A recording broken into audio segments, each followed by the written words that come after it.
Salut la gang, bienvenue à Radio B52, le podcast de Québec. À écouter, faites-le savoir à tout le monde. Night Train au micro. Aujourd'hui, on va vous parler de l'actualité. Il a popé quelque chose d'absolument, je dirais, surprenant pour utiliser un terme poli dans l'actualité de notre bon Parti libéral, de sa ministre des Relations internationales, Mme Christine Saint-Pierre. Il y a eu à Québec, appelons ça une rencontre, je ne sais pas si on peut dire internationale, sur le sujet qui s'appelle la radicalisation. Alors, c'est la bombe, évidemment, avec le gouvernement du Québec, tout ça, sont réunis. Il y avait des représentants d'autres pays. Et la ministre des Relations internationales a fait une déclaration, je résume, qui dit essentiellement que on devrait contrôler des fournisseurs de sites Internet qui véhiculent des messages haineux, qui véhiculent des messages de violence, pour être capable justement de contrôler, je dirais, l'accès à ces sites-là pour les internautes, puis évidemment la propagande qui vient avec ça, etc. Puis là, on va prendre notre gaz égal tout le monde, là, parce que tout ça, là, c'est quand même assez spécial, merci, je vais vous dire pourquoi. D'abord, que la Ville de Québec, tu sais, que le maire de Québec se comporte comme le premier ministre du Québec ou comme le ministre des Relations internationales lui-même, numéro 1, en faisant une activité ici à Québec qui regroupe un certain nombre d'acteurs. Ça, c'est très bon pour les restaurants de Québec, puis pour la visibilité de Québec aussi, sans doute. Je ne le sais pas, ça, parce que le sujet de la radicalisation, entre vous et moi, c'est pas nécessairement évident tant que ça à bien comprendre. Est-ce qu'on comprend tous la même chose quand on entend ce mot-là? À voir. Mais c'est un beau mot, radicalisation. Donc, on fait une activité sur le plan économique, on ne peut pas être contre ça. Mais je vous dirais, moi, que le problème, là, c'est-tu la radicalisation seulement?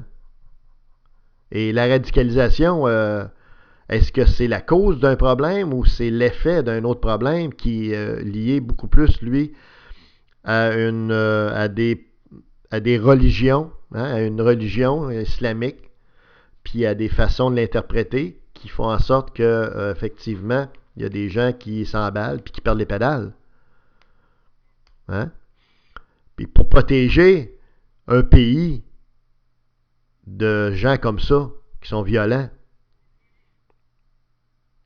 ben, de quelle façon vous voulez vous protéger autrement que par une politique d'immigration puis des mesures de contrôle à l'entrée des immigrants qui permettent de filtrer au maximum les personnes qui rentrent comme immigrants au Canada et au Québec pour être en mesure de limiter le risque de voir arriver des immigrants qui vont dans ce pays-ci fomenter des mauvais coups puis faire ultimement des actes violents. J'ai rien contre un symposium dans Belleville de Québec, que j'adore, dont je suis, mais le vrai problème est-il plus à la source l'immigration? Et encore avant ça, la religion même de ces gens-là? Bon, tu sais, le problème, c'est qu'on rentre des gens qui sont à risque sur le territoire, premièrement, puis deuxièmement, ça c'est l'immigration que ça s'appelle. Puis deuxièmement, quand ces gens-là de certaines ethnies reliées à l'islamisme arrivent sur le territoire, ben ils vivent de façon séculaire, ils vivent en vase clos dans leurs propres affaires, dans leur propre communauté, dans leur propre commerce, puis dans leur propre mosquée. Parce que là, ils se mettent à construire des mosquées. Puis si la mosquée, c'est pas juste un lieu de prière en passant. Hein, vous direz ça à Justin Trudeau, le monsieur Selfie. Bon, alors ces gens-là vivent, ils se créent quasiment un gouvernement autonome à l'intérieur du pays dans lequel ils ont immigré pour gérer les affaires à leur goût, à leur façon, puis ils se calissent complètement de vos valeurs, de nos valeurs, ils se calissent complètement de nos institutions jusqu'à un certain point. sauf pour une chose, être capable d'en profiter. C'est des experts pour être capables de profiter au maximum de nos institutions. Alors, ça, cette problématique-là de gens qui arrivent ici, qui débarquent de l'immigration, puis qui vivent dans un bunker, OK, fermé, dans un îlot fermé, en se foutant complètement des valeurs du pays dans lequel ils ont été accueillis, bien ça, on appelle ça un problème d'intégration. OK? Bon. Donc, la vraie problématique, elle est liée à l'immigration, d'une part, et ensuite à l'incapacité au niveau de l'intégration que l'on a de vraiment faire en sorte que ces gens-là adoptent nos valeurs, adoptent nos comportements le plus possible, puis nos choses. Ça ne veut pas dire qu'ils doivent perdre complètement leur identité, mais ils doivent adopter nos façons de faire. Ils vivent au Québec, ils vivent au Canada. Bon, ben tu leur dis, c'est comme ça que ça marche ici. Si vous n'êtes pas d'accord avec ça, restez chez vous. Ça, c'est le vrai problème. S'il y avait eu un symposium à avoir sur les deux problèmes en question, qui sont les deux côtés d'une même médaille, c'est un symposium sur l'immigration, qui est incontrôlée, puis deuxièmement, l'intégration, qui ne marche pas. Alors, de faire quelque chose sur la radicalisation, je veux bien, mais ça, là, c'est beaucoup plus philosophique, là, comprenez? C'est-à-dire que le thème n'est même pas correct, c'est tout croche, là. OK? La bombe puis toute sa gang, puis le gouvernement du Québec a encore manqué le bateau parce que la réunion n'a pas porté vraiment, à moins que ça ait été discuté, ce que je vous ai dit, n'a pas porté vraiment sur les choses vraiment groundées terre à terre. C'est-à-dire l'immigrant qui débarque en avion ou en train ou en bateau ici. Puis ensuite, quand il arrive ici, d'être capable de dire, ben gars, mon chumé, là, ça va marcher de même ici, là. Commencera pas à te construire des mosquées, puis à faire tes affaires, puis à nous imposer toutes tes patentes, là. OK? Si tu veux continuer à vivre selon tes patentes à toi, puis tes babelles à toi, puis tes comportements à toi, puis tes habillements à toi, etc., tes mœurs religieuses à toi, ben reste chez vous, ou ben va ailleurs. C'est fini là. Ça, c'est les vraies questions qui auraient dû être discutées. Mais de résumer ça à de la radicalisation. De la radicalisation, il n'y en a pas juste au niveau à ce niveau-là, il y en a de la radicalisation dans toutes sortes de sphères, pour toutes sortes de sujets. Hein? Bon. Fait qu'autrement dit, on n'est même pas sur la bonne cible, là. Tu sais, mettons que tu prends un arc puis une flèche, là, ben là, la Madame Saint-Pierre, puis, comprends-tu, la bombe, le fier politicien de Dolbeau, ben là, quand ils ont tiré la corde pour tirer la flèche, là, c'est la cible, ils n'ont même pas, ils ont pas visé dans le milieu, le moton noir dans le milieu, le rond noir dans le milieu, là. Ils ont passé à côté de la cible. Complètement. Complètement. Parce qu'il n'y a personne ici qui a le courage de parler du vrai bug, puis le bug, c'est l'immigration puis l'intégration. Puis je le répète, ça va ensemble. Ça, c'est la première des choses. On ne parle même pas des vraies affaires. C'est important pour moi de le dire parce que c'est quoi que je vous ai dit par rapport à notre radio web, à notre podcast web, c'est qu'on parle des vraies affaires. Fait que nous autres, je vous le dis, ils ont manqué le bateau complètement. Complètement. Est-ce que ça s'est parlé d'un couloir, tout ça? Peut-être. Mais je veux dire, le thème même, radicalisation, c'est un coup d'épée dans l'eau, c'est un pétard mouillé. Tu achètes des shows, des feux d'artifice, des allumes, puis tout ce que ça fait, il n'y a rien qui lève, ça allume pas, rien prend tout. Ils ont passé à côté, comprends-tu? Un ballon dégonflé, c'est. Bon. L'autre chose, moi d'entendre une ministre d'un gouvernement en 2017, OK, qui parle de contrôle de l'Internet, là, je sais pas vous, là, mais moi, là, ça me fait un petit peu freaker. Puis j'étais un petit peu tanné d'entendre ça. C'est pas la première fois qu'on entend un politicien. Tu sais, vous dire, on a une ministre des Affaires internationales, sans doute une personne très brillante, qui a dû finir une première de classe, qui a dû étudier en philosophie ou en lettres françaises, qui a été journaliste, je crois, journaliste à Radio-Canada et tout ça. Tu sais, c'est correct, tout ça, là. Mais d'avoir quelqu'un qui connaît, mais strictement rien, moins que rien, sur l'Internet, sur les technologies de l'information, sur comment ça se passe dans le monde, d'arriver puis de nous dire, regarde, ça devrait, on va contrôler ça, on ferme la porte, on barre l'Internet. Écoutez, ça tient pas de bout, là. Ça tient pas de bout, là. On est dans une ère, et c'est ça le point, là, c'est que on a des gens qui sont des contrôle freaks. Tous les politiciens, tous les politiciens, à Québec, à Ottawa, c'est des contrôle freaks. L'Internet les fait freaker parce que l'essence même de l'Internet, c'est l'ouverture sur le monde. C'est la liberté d'expression, la liberté d'échange, d'opinion. Mais vous comprendrez que cette liberté-là, elle déplaît à des gens qui sont instinctivement des capotés du contrôle. OK? Tous les gouvernements, beaucoup de gouvernements en tout cas, capotent parce qu'ils ont des politiciens, des vieux politiciens qui pensent comme dans les années 50 puis 60, contrôler leur petit carré de sable, puis là, ça c'est mon camion à moi, touche pas parce qu'elle va le dire à mon papa et à mon maman. Tu sais, parce que pas content. Tu sais, contrôler son petit carré de sable. Pensez petit, là, tu sais, puis pensez mine un petit peu, puis, tu sais, c'est épouvantable, là. Puis actuellement, là, ce que vous voyez, c'est un choc en deux façons de voir le monde, en deux façons de voir les choses. D'un côté, l'Internet, les technologies de l'information qui prônent l'ouverture, qui prônent le partage d'informations, la démocratisation de l'information, puis l'échange d'informations maximal. Parce que l'information, c'est capital dans la vie d'une société, dans la vie de la boule. L'information, je dis souvent, moi, que l'information est aux affaires politiques, aux affaires économiques dans une société, dans un pays, dans le monde entier, ce que le sang est à l'être humain. Comprenez-vous, c'est important, là. Fait qu'il faut être blindé, là. Alors, là, d'avoir des gens qui sont... Alors, c'est ça le choc. Vous avez l'ouverture d'un bord puis la fermeture de l'autre. Comprends-tu? Les radoteux, les politiciens, les petits mononcles, les petites madames qui sont là, tu sais, que... Je peux vous dire, moi, que les politiciens, en général, haïssent l'informatique, ils haïssent les technologies de l'information. Ils ne diront pas ouvertement de même, là, parce qu'il faut être politiquement correct, il ne faut pas dire ça. En plus, c'est une industrie qui engage quand même quelques personnes, n'est-ce pas? Les technologies de l'information et l'informatique. Mais ils haïssent toute l'informatique, surtout ici à Québec. Surtout ici à Québec. Je ne peux pas parler autant pour Ottawa, mais à Québec, c'est épouvantable, là.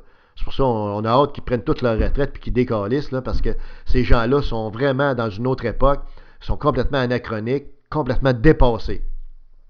D'entendre une ministre qui dit qu'il faut contrôler l'Internet, malgré tout le bien fondé que ça peut avoir, puis bon, les risques, effectivement, d'avoir de l'information qui est haineuse, qui est négative, puis qui est pas correcte là-dessus. Écoutez, on peut pas commencer ça, là.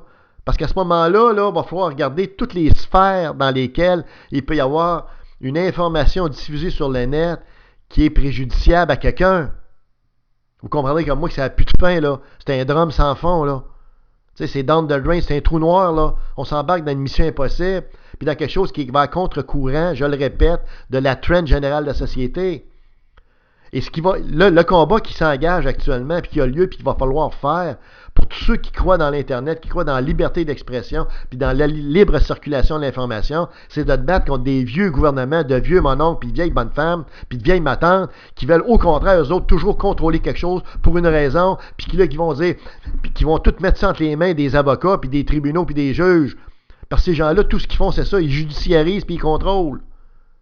Comprenez ce que je veux dire?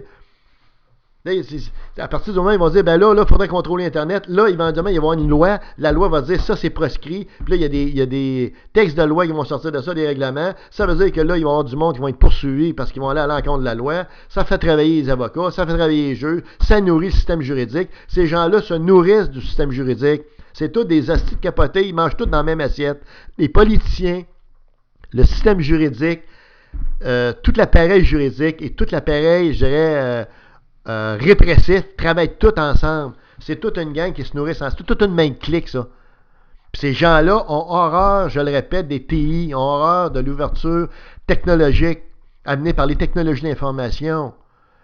Fait que c'est épouvantable, ça. Puis là, il aurait dû avoir un déni de ce qu'a dit Madame Saint-Pierre. Là. Il aurait dû avoir un tollé contre ça. Là. Il y a comme un silence un peu étrange. Là.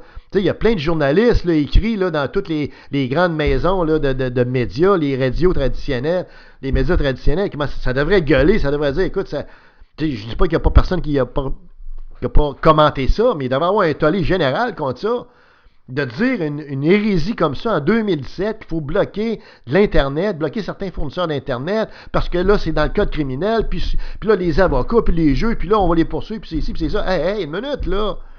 En plus de ça, si on regarde les choses avec recul, comme je l'ai dit, moi, qu'il y ait une réunion ici à Québec qui amène des gens à travailler dans les restaurants, c'est-à-dire à faire travailler, à donner de la business à nos restaurants, j'ai rien contre ça.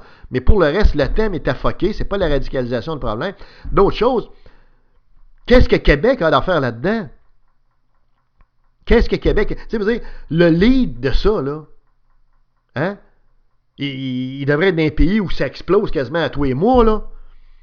Nous, ce qu'on souhaite, c'est qu'on soit tranquille encore, mais nous, ici, on n'est quand même pas au Québec dans une terre de feu, là, à ce niveau-là. C'est quand même tranquille. Le Canada, la même chose. Puis là, on veut devenir le leader de tout ça, nous autres, au niveau mondial. Hein? C'est pas la France, plutôt, qui mange la claque, puis les États-Unis, entre autres, comme pays, au niveau du radicalisme. Il me semble qu'ils ont pas mal plus de problèmes que nous autres, hein? Hey, nous autres, c'est le troisième lien. Bon, tu sais. L'autre chose, là, en se mettant à l'avant-garde comme ça, là, mondialement, dire le Québec va avoir la chaire internationale, intergalactique, comprends-tu, contre la radicalisation.